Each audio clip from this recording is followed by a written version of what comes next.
Hello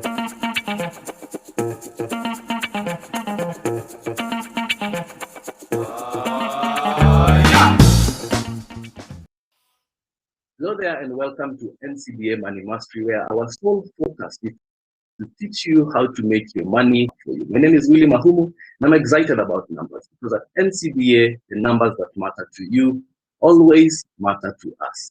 And as we start today's show, here are some numbers that should matter to you regarding ownership of assets. Number one, it only takes 1.5 days to be able to have your asset finance application approved at NCBA. Secondly, at NCBA, we finance up to 105% on residential properties and 80% on commercial properties. Thirdly, you can access up to 50% of the value of your vehicle as a logbook loan at NCBA. And finally, you can access up to 90% on the value of your house through the NCBA equity release solution.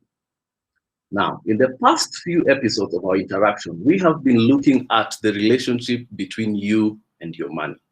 Today, we'd like to look at another interesting topic, assets. This is a term that has been widely used and covers many aspects of our lives. But the key questions remain: what are assets? How can you acquire the right assets? And how can we use them to build our wealth? In addition, today's session, we're also going to be sharing with you tips on how you can assess your current position and start working towards your desired goals. Back with us to discuss this crucial topic is Mr. Waithaka Gatumia, the CEO of leading wealth creation education company, Centonomy. Waithaka, once again, welcome to NCBA Money Master. Willy, as always, it's a pleasure. And this time around, I think I'm the one welcoming you to class. So you better have a pen and a paper next to you. Even if it's just the two of us in this space, we're going to learn something. And for everyone else who's watching us online, have your pen and paper next to you, because when you write, you remember a lot more things. In Centonomy, we train on wealth creation. It's training. We have to actually change our mindset in order to grow wealth. And so when NCBA calls us to partner on something like this, we have to be there. Thanks, Willy. Well, the pleasure is all ours. It is always fun to have you around. So thank you for being here. And first things first, let's start with the definitions. What are assets? What are not? Okay, so let's keep it really simple, all right? So assets are items that we own that have a direct financial benefit, or we intend to get a direct financial benefit from them, okay? Another simple way of putting it, and I'm sure many of you are familiar with Robert Kiyosaki, Rich Dad, Poor Dad. Assets put money in your pocket. So that's a really simple way to think about it. Assets put money in your pocket. There's going to be a direct financial benefit, okay? So here's a good example, and I know this one will resonate with Kenyans, and especially Africans, because we have a connection to the land.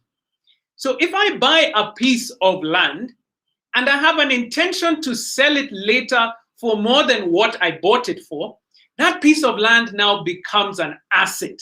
That's what we're looking for. So there's going to be a direct financial gain. Let's look at something else. Something that's becoming really popular right now in the market, especially across Africa and here in Kenya. The transport industry is really changing, right?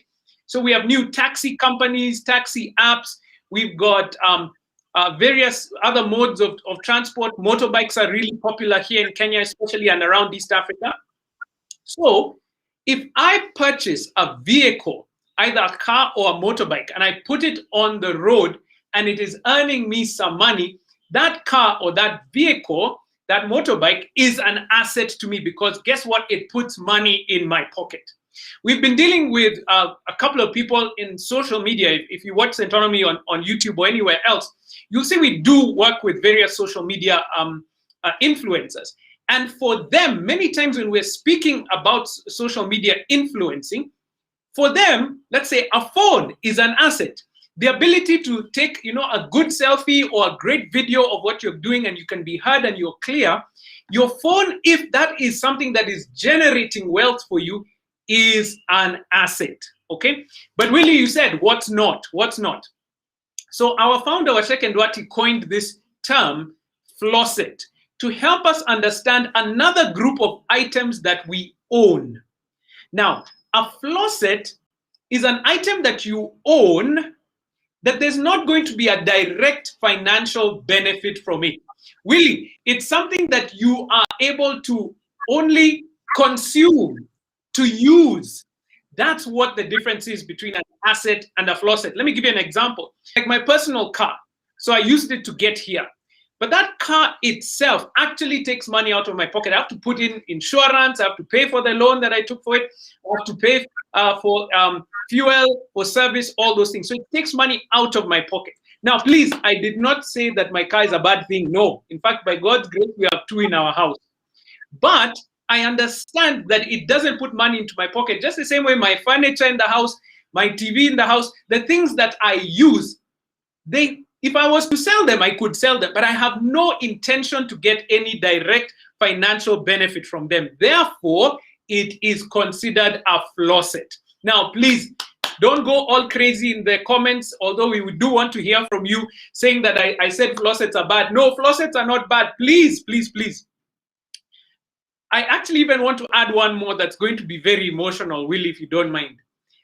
If I own a house and I live in it, that house, which is my home, falls into the category of flossets. Why? Because that home never puts money in my pocket. It saves me from paying rent, but the house actually, it never, in fact, I have to maintain it. I pay land rates, I do all that. So it takes money out of my pocket. So we have to begin to understand what all the things that we own, in which category they land. Now, again, owning a home is a good thing, Willie, and I'm working very hard to own my own home, and I hope you are too. But you have to understand what the home does for you. We need to build more assets so that we can afford the flossets that we all want to have. Willie. Waithaka, you have introduced a term that's going to make this conversation very interesting. Flossets. And I know in some circles they link the word flossets to flossing, so I don't know about that. But anyways, basically what I'm hearing you say is, basically what I'm hearing you say is that I could have so many flossets, but still not end up being wealthy. And therefore, and I like the fact that you've also mentioned that you yourself, you love the flosset. So I believe you're on the same page as far as that is concerned. But now, how can I be able to build enough assets to be able also now in turn to acquire as much flossets as I want? So Willie, I am a human being. Hey, when I'm talking about these things, I have the same desires, the same ambition. So yes, I do. So let's do this. It helps if we begin by defining what wealth is, Willie. So everywhere I go, I have to give this definition because it helps us to come to the same position. Because everyone thinks of wealth differently. People think money, they think land, they think children, family, health. Okay, for this discussion, let's use one definition, all right? Yours are good, don't lose them, but I want you to have this definition. Write it down. Wealth is the ability to live the lifestyle that you want without having to work. So wealth is the ability to live the lifestyle that you want without having to work. Now, please let me explain. First of all, you need to define what you want. Willie, I've been here and we talked about this last time. Goals, goals. What do you want? What kind of lifestyle do you want to live? But the second half of that statement is the one I want to focus on today. Without having to work. What does that mean? That you have assets that are generating cash for you, income for you, that can sustain the lifestyle that you want. So that's what we're looking for. That's what we have to get. So people who have created wealth have assets that are sustaining their lifestyle. The problem is, and this is, we talked about this with the men last time, Willie. The problem is sometimes we have things, but they don't generate enough wealth for cash flow to us. Like if I'm living in my own home, Willie, we know so many people who are watching us right now who are sending money home to their parents who are living in their own house.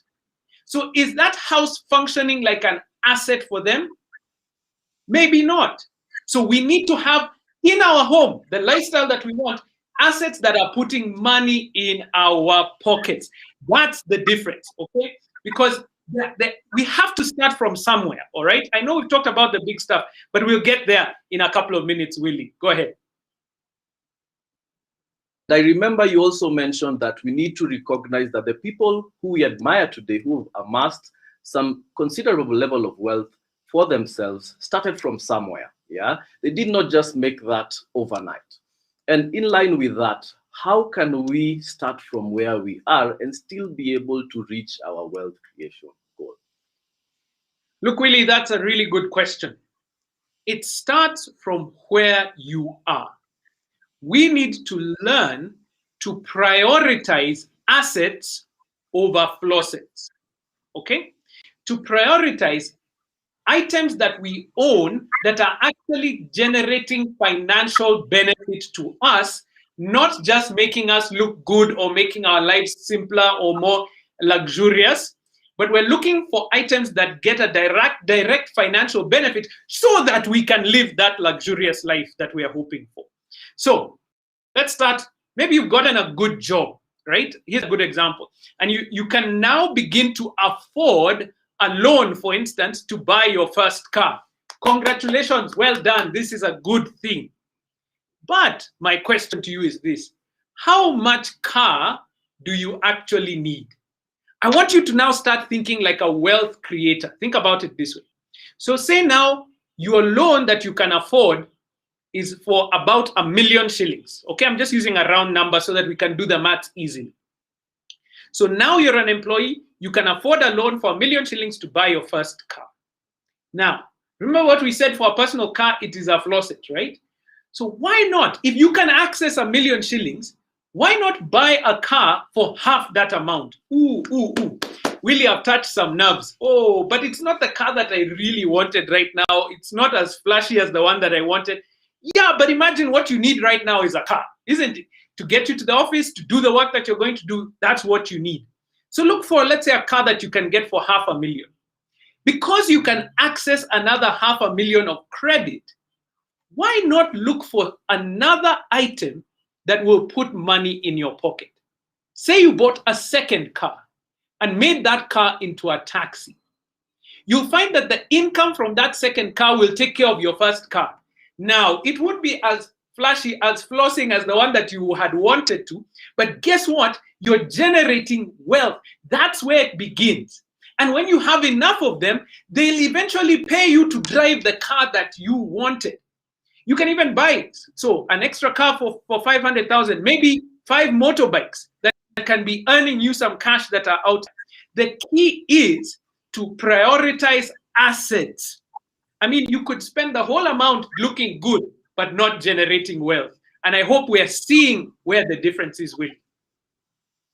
Yeah, I believe the difference has come out very clearly. And I like the fact that you've mentioned the car example, because I believe most of us find ourselves in that situation where you're wondering, I can access 1 million, but now how do I go and get a bigger car? How do I divide it? What is an asset? What isn't an asset?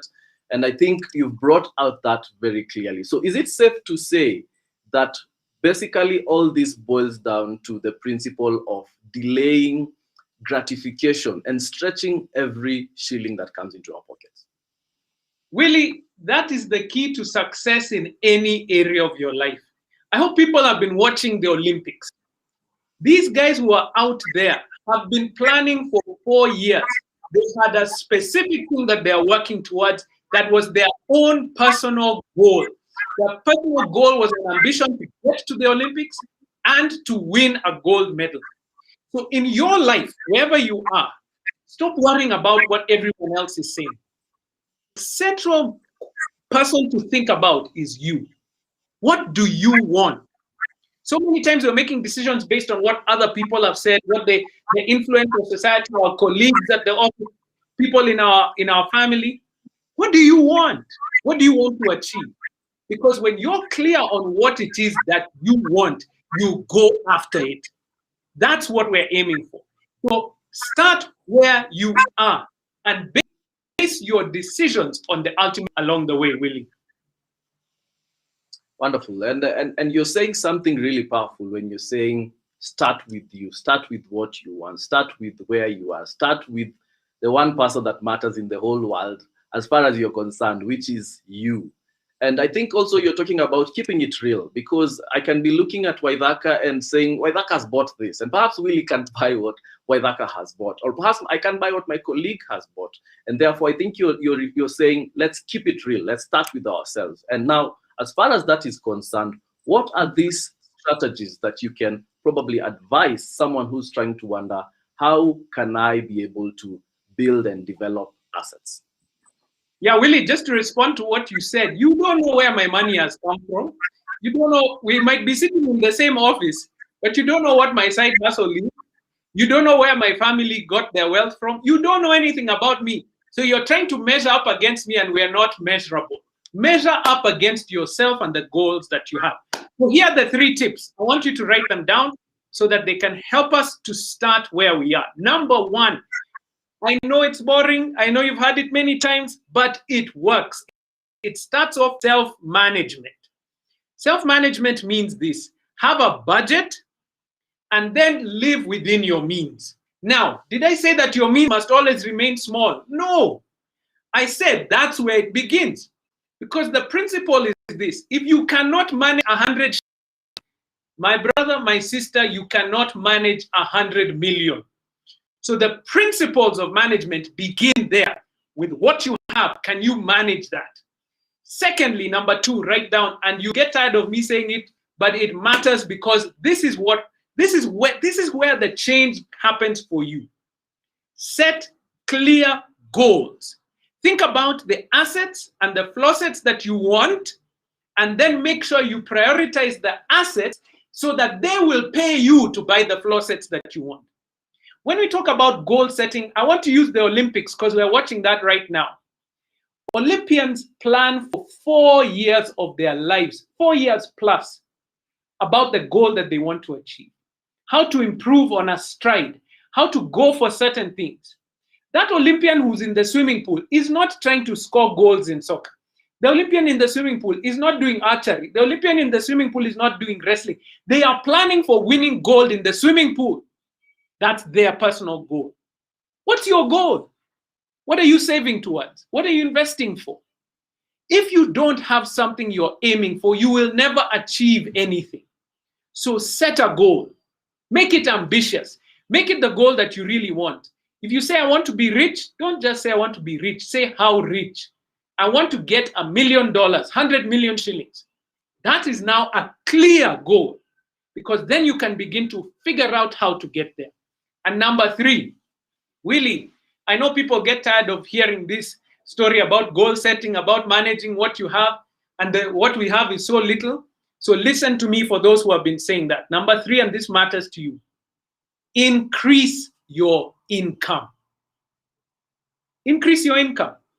How do you do that, Willy? You become more valuable. If you are in a new job, don't just do what you have been told. Show up early. Stay late. Don't just do the work that you have been told. Go over and above. If you're in business, offer your customers an experience that nobody else would enjoy. Nobody else can offer them. They'll come back there. You increase your income by increasing your value. I'm speaking to the young people here, Willy. Young people, stop chasing money. Chase value, because money follows value. So the 3 tips: self-management, have a budget, stick with it. Number 2, goal setting. Set real goals so that you're building assets. And number 3, increase your income by becoming more valuable, Willy. But dear viewers, you've heard it from the horse's mouth. The 3 simple strategies for you to start from where you are and build your assets, and in turn, build your wealth.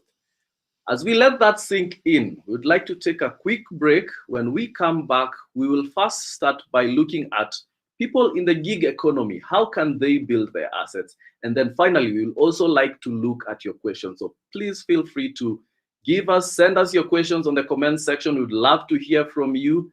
Please stay tuned in. Do not go away.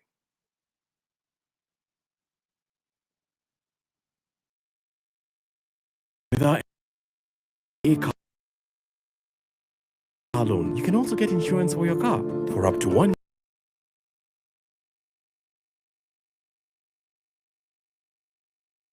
year, and all this within a 24-hour time frame. Hey, Daddy, we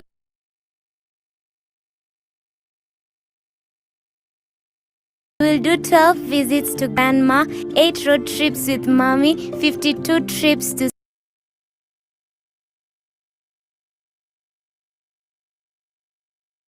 see my cousins. We know that it's not about the car, but the journey.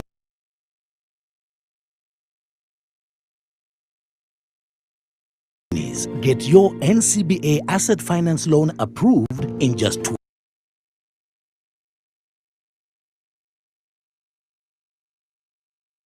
24 hours, as well as your car insurance. The name is NCBA,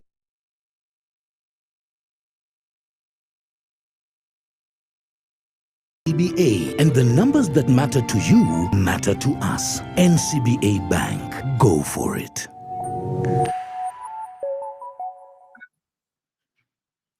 Welcome back to NCBA Money Mastery from the bank that says go for it. We have been speaking to Mr. Waithaka Gatumia, CEO Centonomy, our knowledge partner, on the topic assets and flossets. And today we've been mainly looking at what is the difference between an asset and a flosset. Waithaka, now back to you.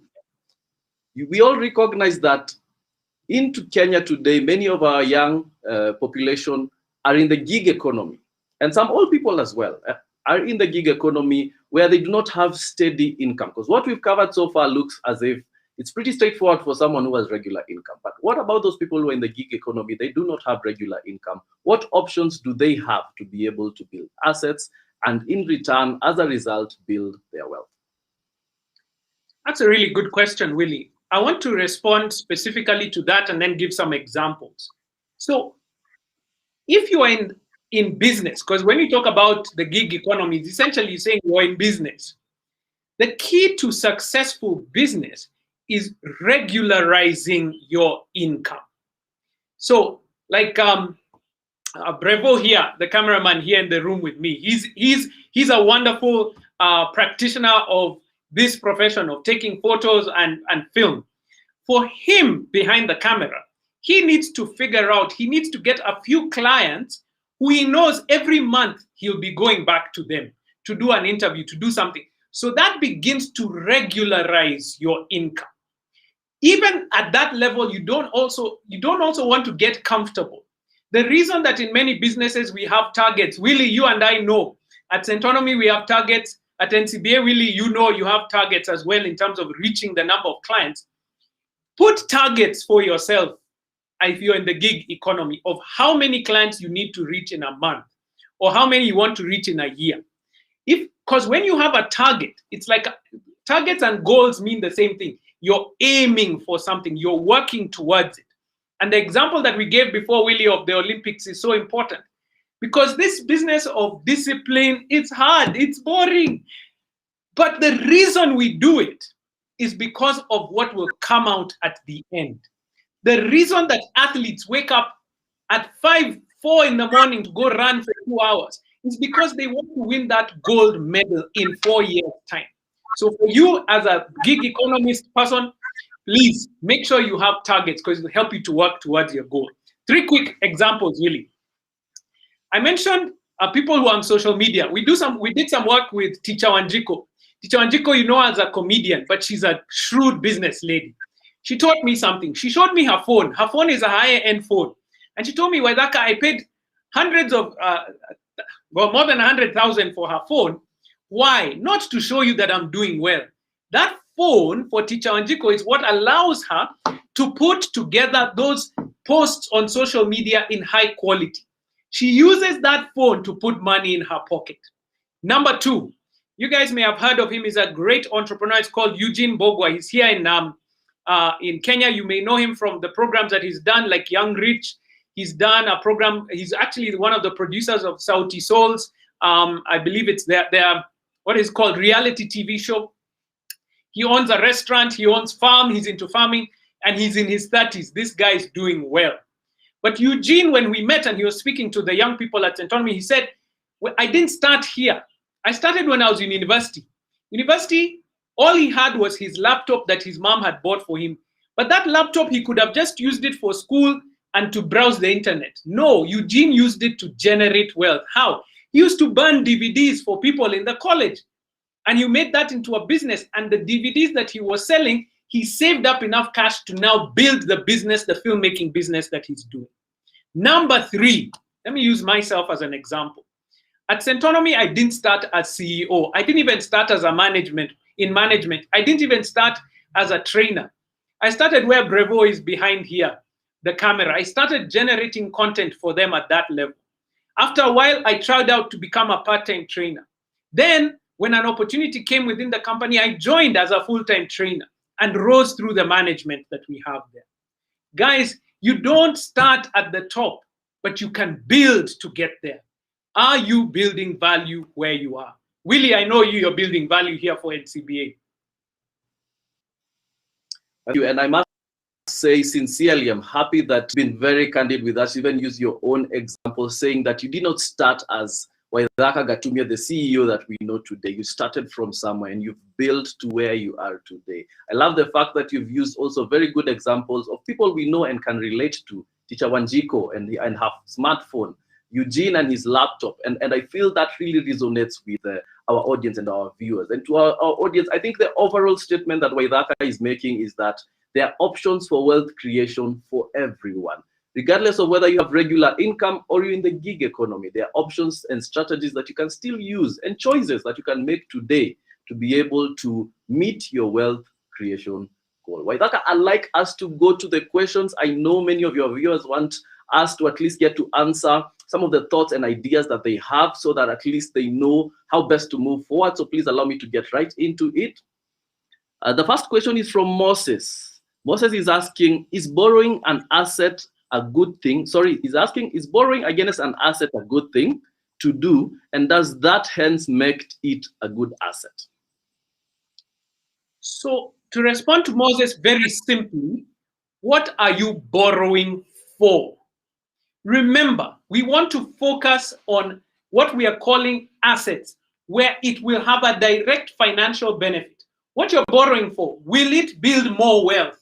Or is it something that you just want to use for flossing, which is why we call it a flosset?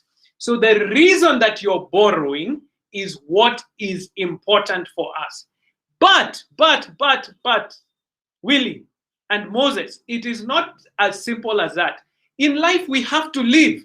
So I will buy flossets and I will buy assets because that's my life. But I always want to make sure that I never forget the asset side of it. That's the key part. And this is from Baraza Joel, who's watching us from YouTube. Hi, Baraza. Good to have you on board. Thanks for contributing to today's topic. And Baraza is saying, I love this. Focus on yourself and not societal expectations. And he's also asking, discuss options for turning flossets into assets. He's saying, discuss options for turning flossets into assets. Yeah. I've given you a couple of examples. Use them. Like Eugene, he used his laptop to generate wealth. Teacher Anjiko is using her phone to generate those videos that are going to help her to build wealth. I had a friend of mine actually who taught us that you don't always have to use everything that you've got. They came through the Centonomy class and they realized, you know what, we bought this house. It's a 4-bedroom house. There were just 2 of them, husband and wife. They said, we don't need 4 bedrooms right now. So they turned it into an asset. They moved to a smaller place.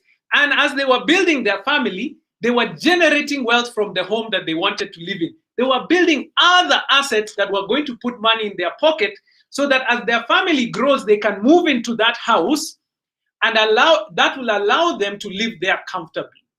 Other examples are to begin to think about, what do you have in your hands, your talents, your gifts? What can you do with them in order to be able to generate wealth? Those are the kind of things I think that would help you to turn them into assets.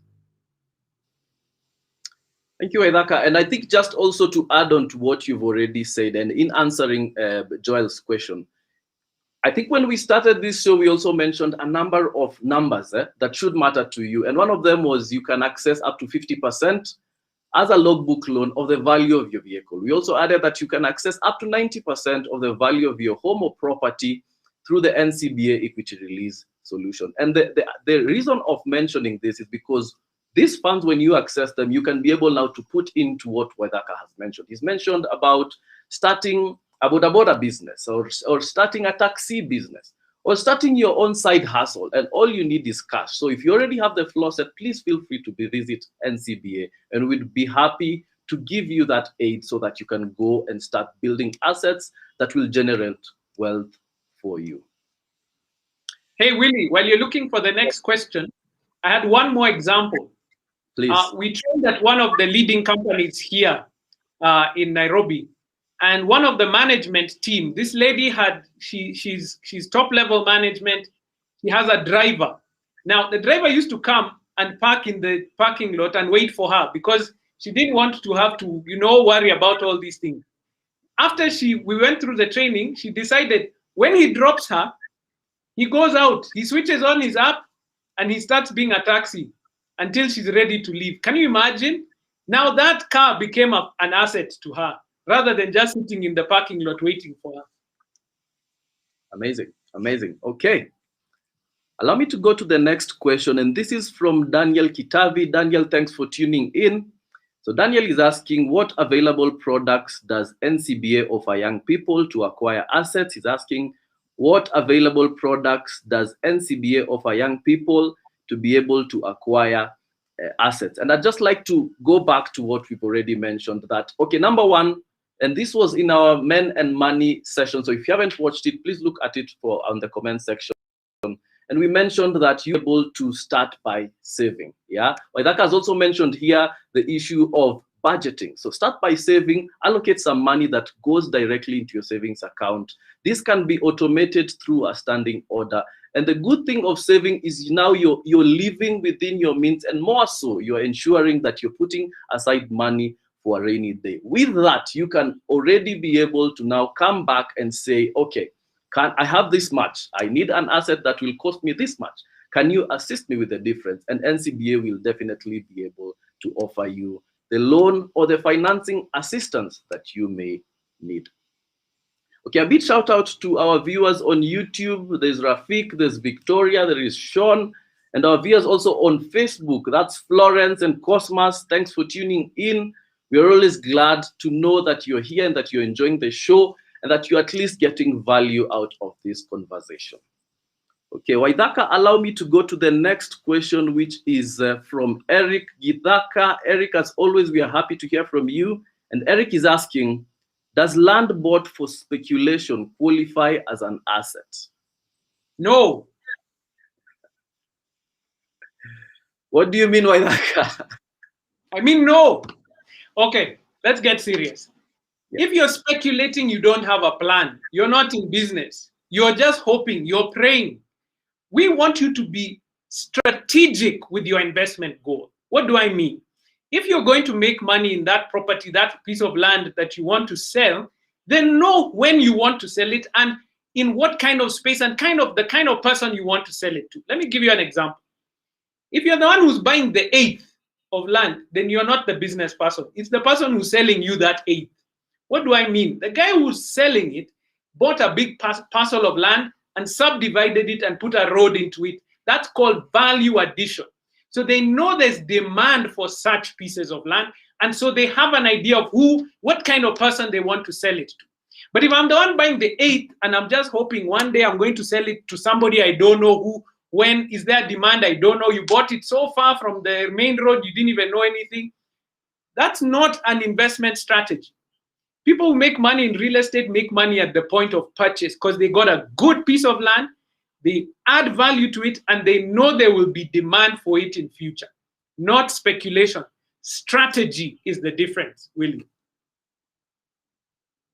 Next question is from Ivy. Ivy is asking, can something be both an asset and a flosset? Can something be both an asset and a flosset?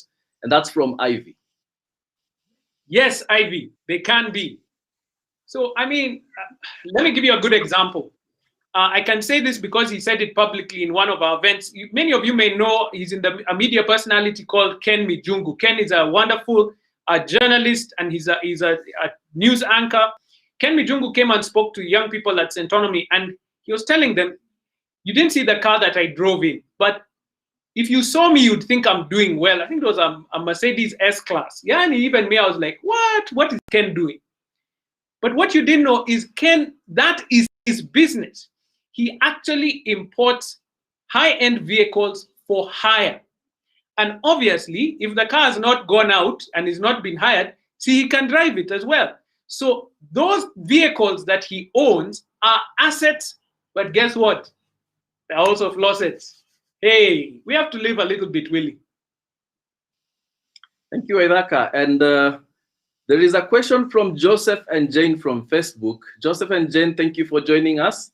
And they're asking, why are you saying owning a house can be a flosset? Kindly redefine a flosset.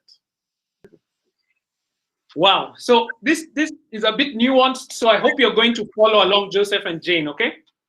So if I own a home and I live in it, okay? A house and I live in it, so it's my home. Think about it this way. It actually takes money out of my pocket to live there. I have to maintain that house. I often have to pay taxes to the government for living there, land rates and things like that. So in as much as it's my home, it actually takes money out of my pocket rather than put money into it.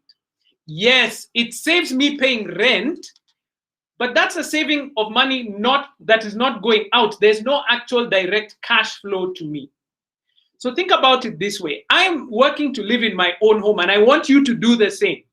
But when you're living in your own home, if you want financial freedom, you need to have other assets that are going to pay you to live in your own home. Otherwise, we get into the situation that we have right now, where people are depending on their children to support them in their own home when they retire, for instance. Why is that? Because they don't have income earning assets to support them in their own home. So your home is a wonderful thing, and I encourage you to get one.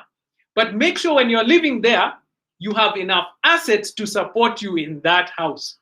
I hope you have understood why we call it a flosset. Waithaka, we have another very interesting question from Me Prime from Facebook. I hope I pronounced that right. Me Prime from Facebook. Thank you for your question. And the question is, she's saying, thank you for the discussion. Welcome.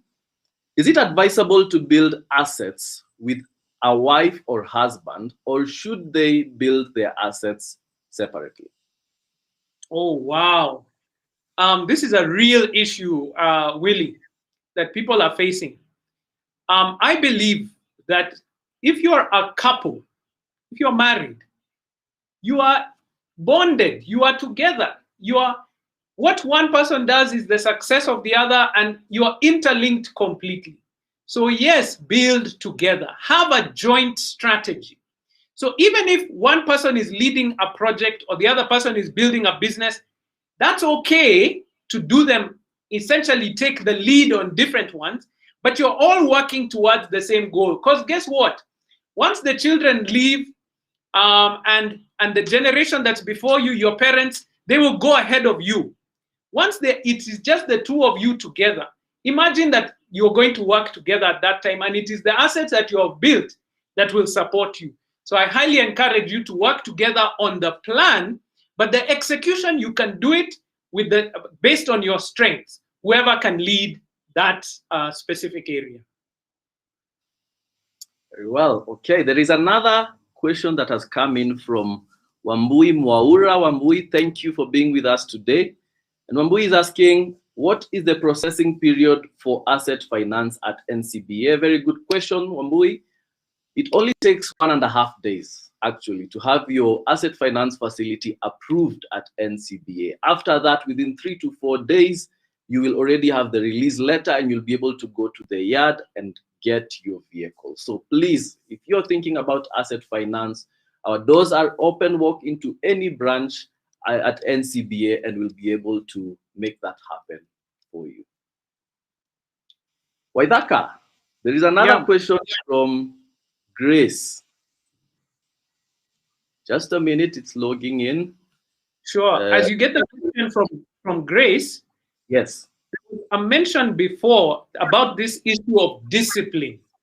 I want to go back to the example that we had from the Olympics. Why they are able to discipline themselves for 4 years to prepare for the Olympics is because they have a clear goal. They wake up early in the morning, they train, they work hard, they eat right, because in the next 4 years, they have to be at the peak performance. So set a goal for yourself. Tell yourself, I want to get my first car in the next 2 years, and I want it to be a certain type of car, and it will cost me this amount. That's a clear goal, so you will start being able to figure out how to get there in the next 2 years. Willie, have you gotten the question from Grace?